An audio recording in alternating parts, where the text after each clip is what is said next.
आज एक बहुत ही इंपॉर्टेंट टॉपिक है हमारे पास बातचीत करने के लिए, विच इज वेरी इंपॉर्टेंट।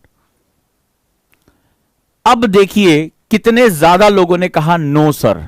अब कितनी छोटी सी बात थी, और आज अभी मैं आपको क्वेश्चन देने जा रहा हूं। सभी लोग रेडी रहिए पेन और पेपर के साथ, कि इतनी छोटी छोटी गलतियां हमसे होती हैं। एक एनसीईआरटी के क्वेश्चन एग्जाम में सीधे सीधे आते हैं, सीधे सीधे, बस उसमें थोड़ा सा मॉडिफिकेशन कर दिया जाता है, कुछ एक आध ऑप्शन बढ़ा दिए जाते हैं, और क्वेश्चन आपको जो है वो सीधे सीधे मिलते हैं। अब जरा देखिए कि कैसे एक छोटी सी गलती हमसे कम एनसीईआरटी 30 to 35 क्वेश्चन प्री में, 30 to 35 कह रहा हूं, 55-60 पे जाते जाते तुम्हारा प्री निकल जाएगा। 30 to 35 क्वेश्चन आप सीधे सीधे लॉस करने जा रहे हो, प्री में मैं बात कर रहा हूं। 30 to 35 क्वेश्चन डायरेक्टली लॉस करने जा रहे हो, डायरेक्टली, मतलब इसमें आपको कोई एक्स्ट्रा एफर्ट, आपने एनसीईआरटी पढ़ी, आपको सिर्फ क्वेश्चन उसके अटेम्प्ट करने, थोड़ा सा धैर्य रखना है, थोड़ी सी मेहनत करनी है, और आप जो है वो इसके साथ आप जो है वो बर्बाद कर ले। अब देखता आता हूं तुम्हें एक क्वेश्चन है, आपने अगर जिसने भी प्री का पेपर लिया होगा, इसमें सिर्फ एक ऑप्शन बढ़ाकर ये क्वेश्चन प्री में आया है। ये 8th क्लास की एनसीईआरटी है और 8th क्लास की एनसीईआरटी से ये क्वेश्चन दिया हुआ है। अब जरा ध्यान से इसकी डेप्थ देखिए, एनसीईआरटी के क्वेश्चन की ट्रिक और डेप्थ जो होता है वो बिल्कुल यूपीएससी का सेगमेंट है। अब जरा देखिए 8th क्लास में आप जाएंगे, 8th क्लास में आपको एनसीईआरटी का ये क्वेश्चन आपको सॉइल के फॉर्म में मिल जाएगा। आप वहां पर जाएंगे तो ये मैंने अपने बच्चों को पढ़ा रखा है। विच one of the following methods, लिखिए, आप चाहे तो लिखना चाहे तो लिख लीजिए, और पढ़ना चाहे तो पढ़ लीजिए, मेरे साथ क्वेश्चन करिए। Which one of the following method is most appropriate to check soil erosion on steep slope. निम्नलिखित में से कौन सा मेथड, कौन सी विधि, लिखो, निम्नलिखित में से कौन सी विधि तीव्र ढाल पर मृदा अपरदन को रोकने में सहायक है या उपयुक्त है, में सबसे उपयुक्त है। तीव्र ढाल पर मृदा अपरदन को रोकने के लिए सबसे उपयुक्त है। A B C. A is shelter belt, shelter पट्टी, दूसरा मल्चिंग, याद आ रहा है एनसीईआरटी के बच्चों, और तीसरा इसको हम लोग छज्जेदार खेती या टेरेस फार्मिंग कहते हैं, या सीढ़ीदार खेती। अब सबसे पहले मुझे बताओ, इस क्वेश्चन में ये तीनों विधियां सॉइल के इरोजन को चेक करने के लिए है, लेकिन एनसीईआरटी इसीलिए बहुत खूबसूरत हो जाता है। एनसीईआरटी के क्वेश्चन की गहराई है, एनसीईआरटी के क्वेश्चन की विधि है, एनसीईआरटी के क्वेश्चन का सबसे इंपॉर्टेंट सेगमेंट अभी देखते जा रहे हैं।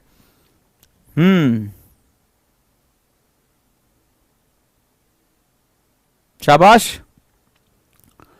अभी देखते जाओ, ट्विस्ट बताता हूं। क्या शेल्टर बेल्ट सॉइल इरोजन को रोकने की विधि नहीं है? बिल्कुल है। कौन कहता है नहीं है? शेल्टर बेल्ट जो है वो बिल्कुल सही विधि है आपके सॉइल इरोजन को रोकने की। क्या मल्चिंग सॉइल इरोजन को नहीं रोकता? बिल्कुल रोकता है, बिल्कुल रोकता है। क्या टेरेस कल्टीवेशन, टेरेस फार्मिंग जो है वो सॉइल इरोजन को नहीं रोकता? बिल्कुल रोकता है। तीनों के तीनों विधियां सॉइल इरोजन की विधियां हैं, ठीक है, सॉइल इरोजन को रोकने की विधियां हैं। अब मुझे बताइए, आपने जैसे कई लोगों ने कहा इसका आंसर सी होना चाहिए, टेरेस फार्मिंग यानी सीढ़ीदार खेती, तो टेरेस फार्मिंग आपने क्यों लगाया जबकि तीनों की तीनों विधियां सॉइल इरोजन को रोकने की यानी मृदा अपरदन को रोकने की विधियां हैं? बताइए, बताइए, तीनों की तीनों विधियां मृदा अपरदन को रोकती हैं। पढ़ा है आप लोगों ने इसको?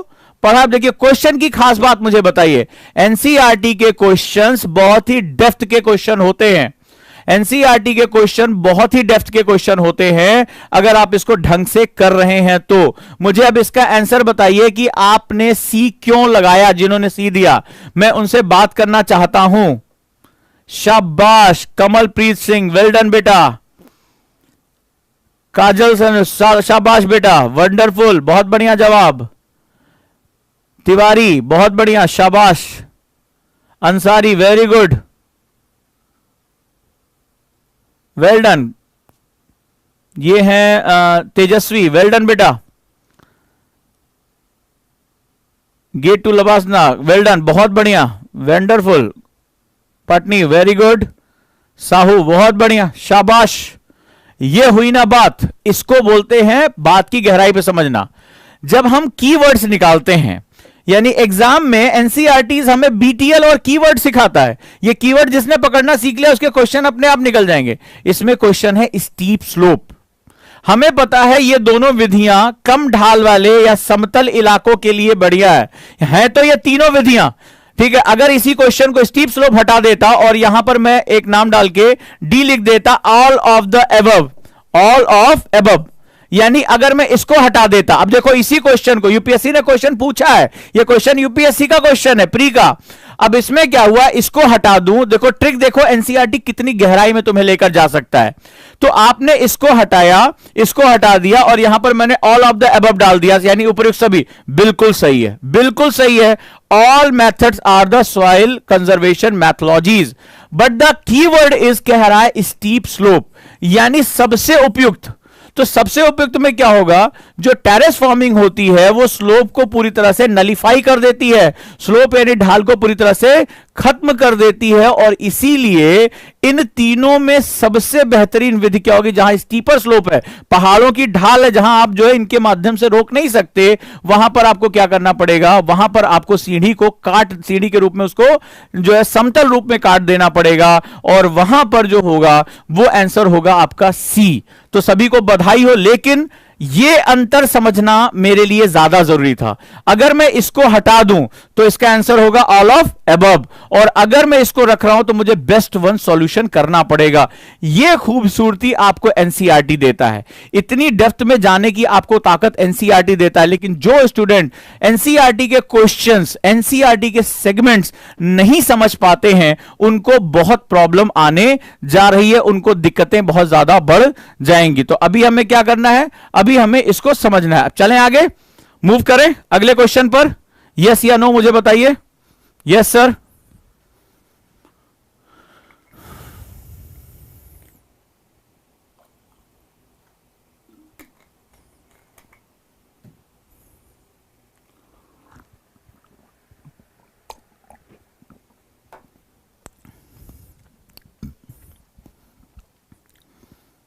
चलिए क्वेश्चन है, बंगाल में स्तंभ मरारी अथवा स्थायी बंदोबस्त लागू करने का किसानों पर क्या प्रभाव पड़ा। आपको पता है कि हिस्ट्री का एक क्वेश्चन है और यह दीर्घ उत्तरीय प्रश्नों में से एक प्रश्न माना जाता है। ठीक है, एक जो है वो एक सेगमेंट है कि स्तंभ मरारी अथवा स्थायी बंदोबस्त, ठीक है, जो हमारा परमानेंट सिस्टम था, परमानेंट सिस्टम लागू करने का किसानों पर, अब क्वेश्चन है कह रहा है किसानों पर क्या प्रभाव पड़ा। एक दूसरे टाइप का क्वेश्चन दे देते हैं, आपका कितनी डेप्थ है एनसीईआरटी में ये आपको मैं बताने की कोशिश कर रहा हूं। तो सबसे पहले मुझे बताओ, पहला तो ज्योग्राफिकल रीजन कह रहा है बंगाल में, दूसरा स्थायी बंदोबस्त। सबसे पहले बताओ ये लागू किसने किया था, कौन बताएगा मुझे।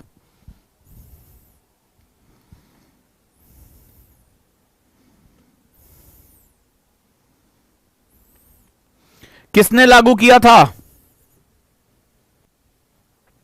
कह रहा है effect on the farmers of the permanent settlement in Bengal, किसानों पर जो स्थायी यानी परमानेंट सेटलमेंट सिस्टम था वो बंगाल में, उसका किसानों के ऊपर, फार्मर्स के ऊपर क्या इफेक्ट पड़ा। हां जी,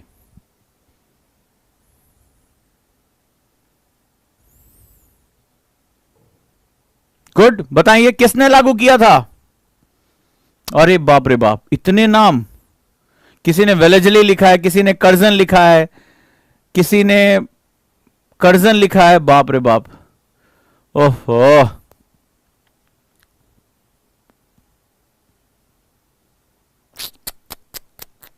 लॉर्ड रिपन वाले भी कोई, अच्छा किसी ने न्यूटन भी लिखा है, न्यूटन ने लागू किया था। अरे बाप रे बाप, न्यूटन सोचेगा क्या क्या मुझसे करवाओगे। 1793 में, 1793 में किसने, लॉर्ड कॉर्नवालिस ने, किसने, लॉर्ड कॉर्नवालिस ने। सबसे पहले भूमि सुधारों की बात करें तो सबसे पहले यह व्यक्ति था जिसने इसको एस्टैब्लिश किया था। जिन्होंने इसका जवाब दिया बहुत बहुत बधाई, एक बच्चे ने जो है सन भी लिखा था, वंडरफुल। लॉर्ड कॉर्नवालिस ने शुरू किया था। बेसिकली इनका यह सिस्टम था, इनकी जो लगान जो उस समय हुआ करता था वो इनके राजस्व यानी रेवेन्यू का सबसे इंपॉर्टेंट स्रोत था। अब लगान के लिए जो अंग्रेजी अधिकारी थे उनको लगाने, क्योंकि भारत में भाषाई विविधता बहुत ज्यादा थी, हमारे लैंग्वेज डाइवर्सिटी, रीजनल डाइवर्सिटी बहुत ज्यादा थी, तो ऐसे में अंग्रेजी और फ्रेंच बोलने वाले अधिकारियों के लिए लगान वसूल करना बड़ा मुश्किल काम था। तो उसने जमींदारों का, जो वहां का फ्यूडल सिस्टम था, सामंती व्यवस्था थी इंग्लैंड की, उसके आधार पर भारत में एक जमींदारी व्यवस्था शुरू की और भूमि का जो मालिक था उसको जमींदार को बना दिया, जो कि एक भारतीय होता था, जमींदार को बना दिया। ये कौन था? ये लैंडलॉर्ड हो गया था, ये जमींदार भूमि का मालिक हो गया था। और इसको बोला ब्रिटिश ने बोला कि भाई आप मुझे लगान वसूल करके दो अपने लोगों से, ठीक है, आप हमें जो है वो हमारा परसेंटेज दे दो और आप जो है वो सबसे लगान वसूल करो, कोई टेंशन वाली बात नहीं है, ठीक है। और इससे क्या हुआ, और बोला कि चूंकि विदेशों में क्या था, जो फ्यूडल सिस्टम था उससे वो लोग अपने लोगों को आगे बढ़ाने काम करते थे।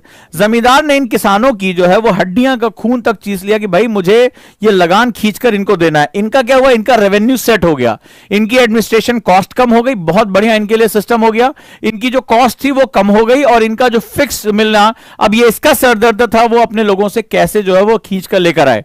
नतीजा क्या हुआ कि ज्यादातर लोग जो है वो अपनी जमीनों से बेदखल कर दिए गए, बाहर कर दिए गए, वो भूमिहीन मजदूर बन गए और नतीजा ये रहा कि अंत तक आते आते उनकी स्थिति बहुत खराब हो गई और किसानों को इसके फायदे की बजाय ज्यादातर हमें लॉस यानी नुकसान ही हमें देखने को मिलता है। क्लियर है? तो क्या होता है कि सप्लाई चेन जैसे ही आपकी लंबी हो जाती है वहां पर सिस्टम में एक प्रॉब्लम हमें देखने को मिलती है। वंडरफुल। अब आपने देखा कितने कितने लोगों को अंदाजा है कि यह क्वेश्चन आ चुका है प्री में भी और मेंस में भी? कितने लोगों को यह अंदाजा है, जरा मुझे बताएं, प्रीवियस ईयर पेपर अगर पढ़ा हो तो, जो मैंने आपसे कहा था कि आपको पढ़ना चाहिए।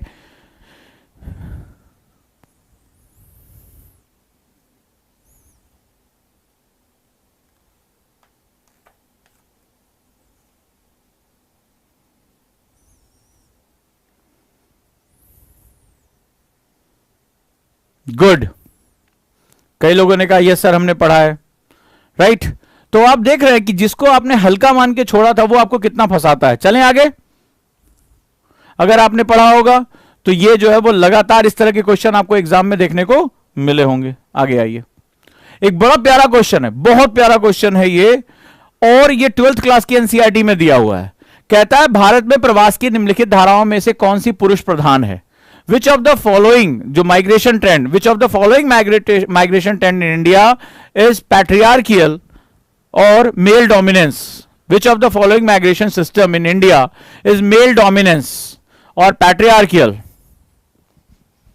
निम्नलिखित में से कौन सी व्यवस्था ऐसी है जो भारत में प्रवासन की, यानी माइग्रेट कर रहा है, एक जगह से दूसरी जगह बंदा जा रहा है, तो उसमें से किसमें पुरुष ही है, मतलब ज्यादातर वो मेल डोमिनेंस है, वहां महिलाएं या जो फीमेल्स नहीं है? मुझे बताइए इसमें कौन सा सेगमेंट होगा और क्यों?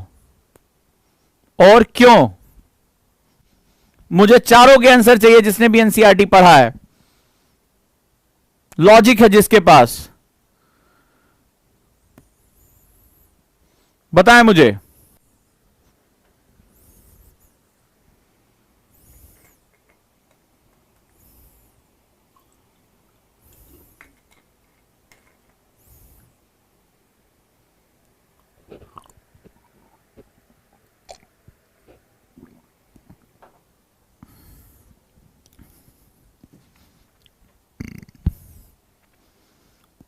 गुड। रूरल टू रूरल नहीं, राइट। इस तरह का माइग्रेशन भारत में हमें ट्रेंड देखने को नहीं मिलता है, क्योंकि ट्रेंड के लिए, प्रवासन के लिए पुश पुल फैक्टर होना चाहिए, पीपी फैक्टर जिसे हम लोग बोलते हैं, पुश फैक्टर और पुल फैक्टर, यानी धक्का देना और खिंचा देना। नगरी से ग्रामीण प्रवासन हमें भी बहुत कम देखने को मिलता है, क्योंकि भारत में शहरीकरण, ये जब शहरीकरण उच्च दर पर पहुंच जाता है जैसे अमेरिका में, तो जब शहरीकरण बहुत उच्च तरीके से होता है तब हमें यह प्रवास देखने को मिलता है। लेकिन जब शहरीकरण उच्च हो जाता है तो महिला पुरुष दोनों की इनकम बढ़ जाती है, और जब महिला पुरुष दोनों की इनकम बढ़ जाती है तो केवल वो पूरा परिवार फिर माइग्रेट करता है। वो लोग जो शहरी भीड़ भाड़ से थक गए, फार्म हाउस ले लेते हैं, गांव की तरफ जाकर बस जाते हैं। आपने देखा होगा अमीर लोग, जैसे अभी आपने देखा सलमान खान, धर्मेंद्र, ये बड़े बड़े लोग ये फार्म हाउस में जाकर रहना शुरू कर देते हैं, ग्रामीण इलाके में चले जाते हैं। तो ये बहुत समृद्धता का सूचक है। भारत में तो इतनी समृद्धता भी आई नहीं है। अगला है नगरीय से नगरीय, तो हम इसको जो है वो इमिग्रेशन भी कहते हैं। जैसे अमेरिका चले गए तो आपने देखा होगा आईटी कंपनियों से लड़के लड़कियां सभी अमेरिका जा रहे हैं, विदेश जा रहे हैं, स्विट्जरलैंड जा रहे हैं। तो ये अर्बन टू अमृत, तो इसमें क्या होता है, इसमें भी पढ़े लिखे स्किल्ड लोग ज्यादा मूवमेंट करते हैं, स्किल्ड लोग। तो इसमें महिला पुरुष स्किल जो होता है वो महिला पुरुष का अंतर कम कर देता है। अब बचा हमारे पास ग्रामीण से नगरीय, यानी from rural to urban. Rural to urban में अगर हम देखें तो ज्यादातर जो लेबर क्लास है, अनस्किल्ड क्लास है, वो मूवमेंट करती है। रिक्शा चलाने वाले मजदूर, जिनके पास मौसमी बेरोजगारी है, जो खेती उनकी लगातार काम नहीं कर रही है। और इसमें देखा जाता है इसमें मेल डोमिनेंस, क्योंकि आप जब रूरल से शहर जाते हैं तो आवास की सुरक्षा, आपने देखा होगा सड़कों के किनारे लोग सो रहे हैं, ठीक है, कहीं भी टॉयलेट चले जा रहे हैं, किसी भी अवस्था में रह रहे हैं, सुरक्षा के लिए कहीं भी कोई जगह नहीं है। ऐसी कंडीशन में महिलाओं की सुरक्षा, उनकी सुविधा, उनके रहने की जगह, ये बहुत ही मुश्किल हो जाता है। और इस तरह से ये बेसिकली मेल डोमिनेंस हो जाता है। मेल डोमिनेंस यानी पुरुष प्रधान, ये हमें देखने को मिलता है, इस तरह का migration due to the lack of lot of infrastructure जो हमें देखने को यहां मिलता है। तो ये बेसिक एक एग्जांपल था कि अगर आप एनसीईआरटी पढ़ते समय उसके क्वेश्चंस को समझ रहे हैं, उसके क्वेश्चंस को लगा रहे हैं और उसके भावार्थ को समझ रहे हैं, सिर्फ ये नहीं था कि एबीसीडी हमने लगा लिया, हमें इनके मतलब पता होना चाहिए कि ये ट्रेंड हमारे यहां नहीं है, ठीक है, ये ट्रेंड हमारे यहां अभी आया ही नहीं, क्योंकि हमारा शहरीकरण अभी इतना डेवलप नहीं हुआ है, इतनी हमारी इनकम नहीं हुई है। नगरीय से नगरीय हम देखते हैं तो वहां स्किल्ड क्लास आ जाता है। जैसे आप एक छोटे शहर से उठ के दूसरे मेट्रोपॉलिटन चले गए, मेगापोलिस में चले गए। हमारे यहां जो ट्रेंड है वो पैट्रियार्कल में हमें यह दिखाई पड़ता है, मुख्यतः इस तरह का ट्रेंड हमें दिखाई पड़ता है। तो C option is totally right. तो उम्मीद करता हूं आज एनसीईआरटी को लेकर आपके दिमाग में जो बातें होंगी वो बहुत क्लियर हो चुकी हैं। Thank you.